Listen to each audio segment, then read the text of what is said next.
pertama adalah atribusi sosial dan bias atribusi.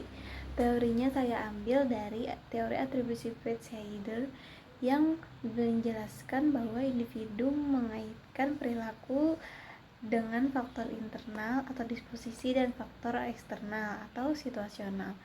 Contoh nyatanya ada pada seorang murid yang mendapatkan nilai jelek dalam ujiannya, tetapi guru murid tersebut langsung menganggap siswa tadi itu malas, dan ini disebut atribusi internal.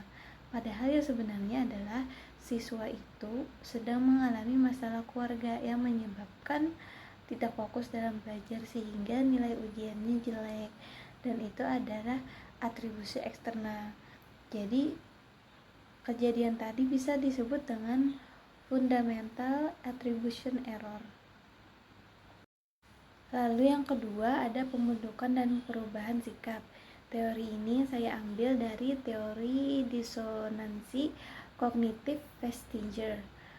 Jadi teori ini menjelaskan bahwa ketidaksesuaian antara sikap dan perilaku yang mendorong pada perubahan. Contoh nyatanya ada pada seseorang yang awalnya tidak peduli tentang bahaya merokok atau rokok, tetapi setelahnya dia melihat iklan kampanye kesehatan dan mengalami batuk terus-menerus, dalam kurung dia ini adalah perokok yang aktif ya. Jadi setelah itu dia mulai merasa khawatir dan memutuskan untuk berhenti merokok. Jadi perubahan sikapnya ini dikarenakan disonansi kognitif. Lalu yang ketiga ada perilaku prososial. Jadi saya mengambil teori dari teori empati altruism Batson, yaitu di mana teori ini mengemukakan bahwa empati memicu pada perilaku altruistik.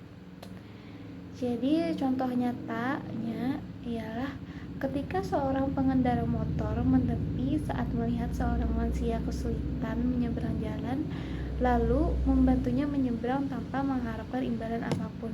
Ini disebut altruisme berbasis empati, karena kayak berbuat baik, berbuat sosial yang baik berdasarkan empati. Lalu yang keempat ada agresi dan faktor penyebabnya.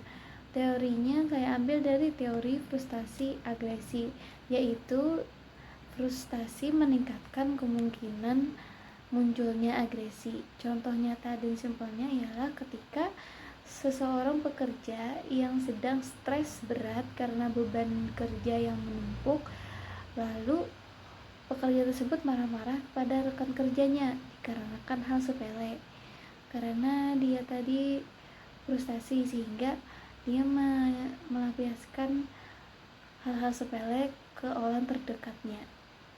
Dan ini bisa dijelaskan dengan teori frustasi agresi tadi. Dan yang terakhir nomor 5 yaitu ada dinamika kelompok. Saya ngambil teorinya dari teori model tahapan perkembangan Tuckman, yaitu ada forming, storming, norming, performing, dan adjourning. Dan contoh nyatanya ialah pada sebuah tim proyek kuliah, awalnya anggota tim tersebut bingung dengan peran masing-masing yang disebut dengan forming. Lalu muncullah konflik karena perbedaan ide, yaitu disebut dengan storming. Dan pada akhirnya mereka menemukan ritme kerja dan menyelesaikan proyek tadi dengan baik, yang disebut dengan norming dan performing, sesuai dengan teori yang dikemukakan oleh Tuckman tadi.